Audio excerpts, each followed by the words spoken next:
Welcome to all. Today we will be focusing on one of the pivotal pathways in excretion of nitrogen, the urea cycle. The urea cycle is the conversion of ammonia into urea through enzymatic reactions. The ammonia is the end product of the amino acid degradation, and the excretion of ammonia takes place in three modes. In aquatic vertebrates, the ammonia is directly excreted, whereas in birds and reptiles it is excreted as uric acid, and in the case of human beings it is excreted as urea. Hence, the conversion of urea is very important. It takes place in the liver, which is a major detoxification organ. Now we will have an overview of the urea cycle.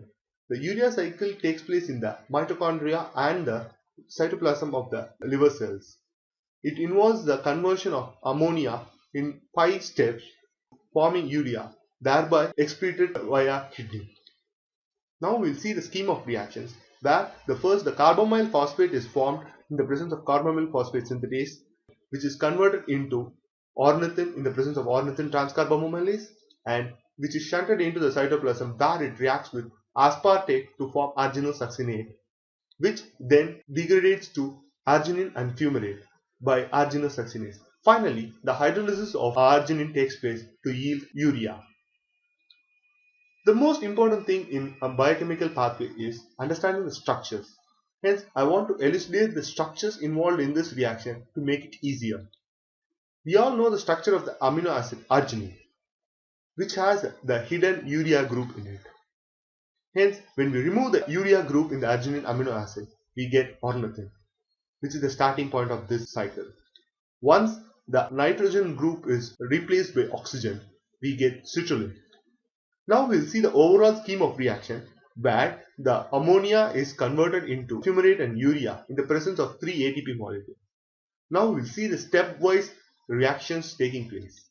Step 1 is the formation of carbamyl phosphate, where the bicarbonate come from the cytosol, reacts with the ATP to form carboxyphosphate, which in turn reacts with the ammonia from various ammonia sources to form the carbomic acid, which thereby in the presence of ATP reacts to form carbamyl phosphate, which is an activated group ready to react with the ornithine.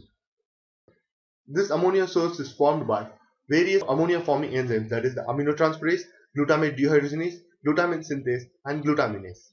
The carbamyl phosphate synthetase is the enzyme catalyzing the whole reaction, where N-acetyl glutamate acts as the allosteric activator for this enzyme. The N-acetyl glutamate levels in the blood increase when the high protein content diet is taken. The deficiency of this enzyme can lead to mental retardation and hyperammonemia. This disease is usually genetic origin. Next is the transfer of carbamic acid. The carbamic acid of the carbamyl phosphate attacks the ammonia group of the ornithine, thereby forming citrulline in the presence of ornithine transcarbamylase. The citrulline is then shunted out into the cytoplasm, where it further reacts with aspartate. Genetic disorder of this enzyme can lead to nervous system disorders as well as coma. In the cytosol, the first reaction is the addition of aspartate to the citrulline, thereby forming arginosuccinate in the presence of ATP. The aspartate is the amino acid source which carries the second nitrogen compound for the urea. The deficiency of this enzyme can lead to citrullinemia type 1 and type 2.